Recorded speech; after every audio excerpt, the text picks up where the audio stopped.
Hello everyone, welcome to UG CNET Gyan Computer Science.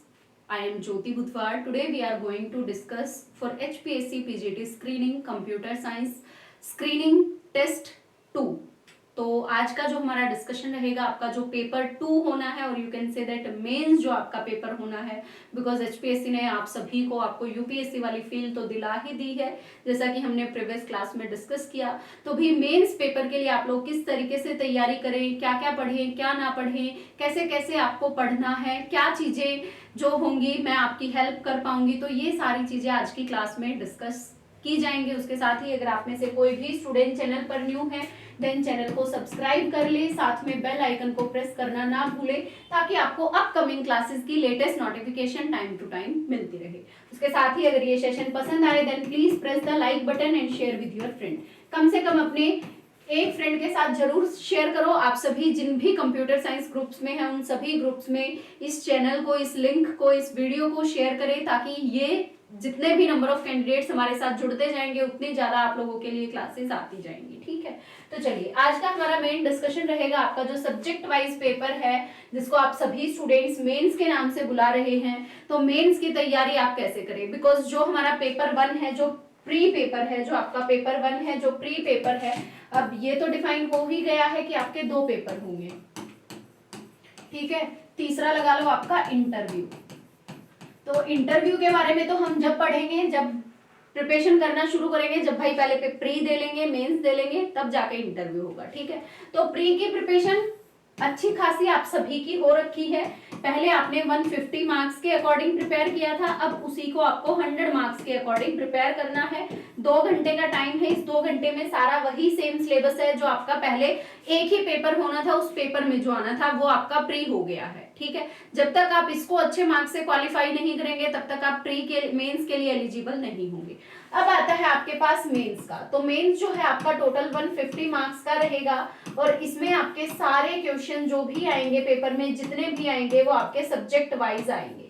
Subjective question आएंगे। जैसे हम university level पे अपने एक एक पेपर करते हैं, हमारे हर मतलब एंड टर्म होते हैं, मिड टर्म होते हैं, सेशनल होते हैं, तो उस तरीके से जो हमारा सब्जेक्ट वाइज जो पेपर होता है वो आएगा। इंटरव्यू में सेम एज आफ्टर, इसके मार्क्स आपके डिपेंड नहीं करते कितने मार्क्स आए हैं, बिकॉज ये सिर्फ एलिजिबिलिटी क्राइटेरिया है मेंस में आने का। मेंस में जो नंबर आएंगे उसका 87.5% मार्क्स आपका लगेगा, प्लस साथ में इंटरव्यू का 12.5% मार्क्स लगेगा। उन दोनों के अकॉर्डिंग, उन दोनों को मर्ज करके जो आपकी फाइनल मेरिट लिस्ट है और जो उस फाइनल मेरिट लिस्ट में स्टूडेंट्स आ पाएंगे उनकी जॉब लग पाएगी। ठीक है, तो आपको एक बी ग्रेड की अच्छी खासी जॉब मिलने वाली है, उसके लिए आपको प्रिपरेशन भी बहुत अच्छी खासी करनी है।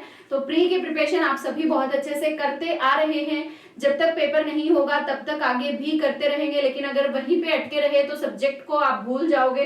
तो सब्जेक्ट को आपको कहीं ना कहीं से स्टार्ट करना शुरू करना है। यही कहूंगी डेली कम से कम 1 घंटा, कम से कम 1 से 2 घंटा देना शुरू कर दो सब्जेक्ट को। कम से कम 1 से 2 घंटा पढ़ना शुरू कर दो सब्जेक्ट को। और सबसे पहले पढ़ना शुरू करो कोर सब्जेक्ट्स को। सबसे पहले पढ़ना शुरू करो कोर सब्जेक्ट्स को। कोर सब्जेक्ट्स को प्लस उनकी जो स्टैंडर्ड बुक्स है उनसे, जो उनकी स्टैंडर्ड बुक्स है उनसे।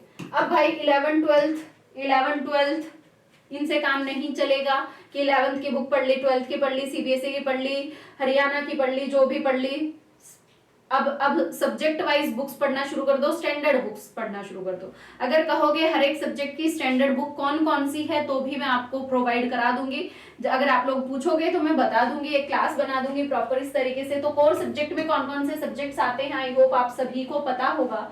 तो कोर सब्जेक्ट में सेम हमारा डेटा स्ट्रक्चर प्लस एल्गोरिदम, हमें कोर सब्जेक्ट में वही करने हैं जो आपके सिलेबस में गिवन है। अगर सिलेबस कोई और नया आता है तो उसके अकॉर्डिंग करेंगे, अगर सिलेबस नया नहीं आता है तो जो पहले से सिलेबस दिया हुआ है उसी पूरे सिलेबस को हमें सब्जेक्ट की फॉर्म में करना है। ठीक है, डीएस प्लस एल्गो है हमारा, आपका theory of computation plus compiler है, theory of computation plus compiler है, डीबीएमएस प्लस एसक्यूएल है, डीबीएमएस प्लस एसक्यूएल है, ऑपरेटिंग सिस्टम है, कंप्यूटर नेटवर्किंग है, digital electronics plus computer organisation and architecture है, सॉफ्टवेयर इंजीनियरिंग है, और कौन सा बच गया आपका, ऑपरेटिंग सिस्टम हो गया, ऑपरेटिंग सिस्टम।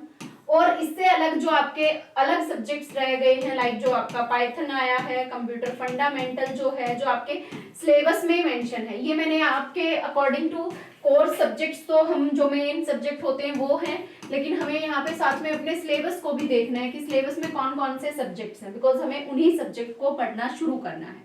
अब आप लोग अपने अकॉर्डिंग पढ़ना शुरू करो, जितना आपसे दिन में पढ़ा जाए आप उतना पढ़ो। साथ में मैं आप लोगों के लिए जो है सब्जेक्ट वाइज क्लासेस लेना शुरू करने वाली हूँ, सब्जेक्ट वाइज क्लासेस लेना शुरू करने वाली हूँ।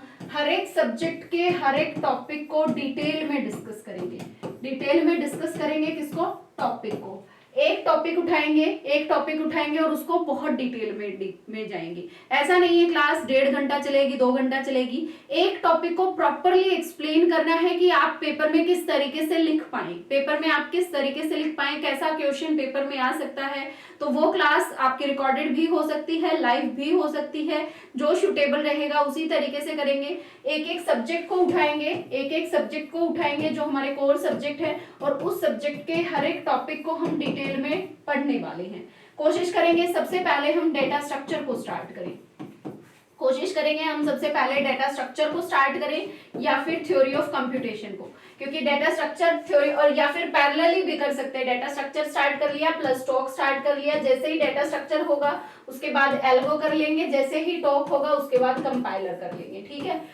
तो इस तरीके से, और ये सभी क्लासेस जो आपको प्रोवाइड होंगी वो आपको इसी यूट्यूब चैनल पे, ज्योति बुधवार यूट्यूब चैनल जो है उस पे मिलने वाली है।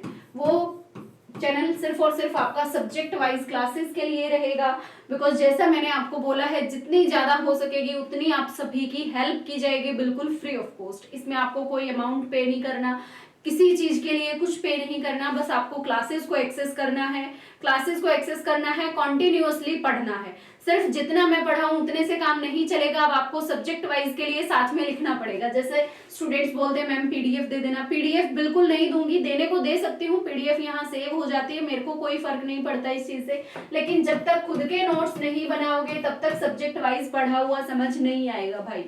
ऑब्जेक्टिव टाइप में चल जाता था कि हाँ सीधे सीधे कंसेप्ट है, ये इसकी ऑर्डर ऑफ v प्लस ई हो गया, इसका ऑर्डर ऑफ एन स्क्वायर हो गया, इसका ये हो गया, इतने नंबर ऑफ एजेस होंगे, इतने नंबर ऑफ आपके, क्योंकि वहां पे सारे क्या होते थे, की पॉइंट्स होते थे।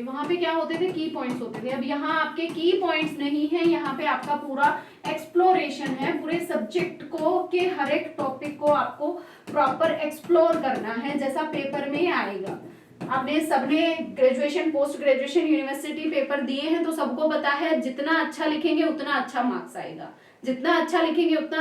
आएगा, तो उसको अच्छा लिखना शुरू करना है, आपको अच्छा लिखने की प्रैक्टिस करनी है। वो प्रैक्टिस कब होगी, अपनी अपनी नोटबुक लेके बैठ जाओ, नोटबुक खरीद लो कल जाके मार्केट से, और साथ में एक घंटा एक टॉपिक को दे दो।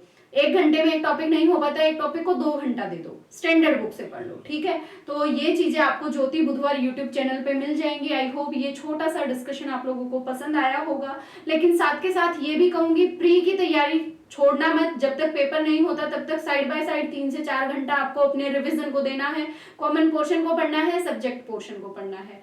तो आई होप ये सारी चीजें, ये छोटे छोटे डिस्कशन जो है आप लोगों को पसंद आए होंगे। आज के लिए इतना ही, अगेन मिलेंगे नेक्स्ट क्लास में नेक्स्ट अपडेट के साथ। तब तक के लिए सभी स्टूडेंट्स को thank you so much, all the very best.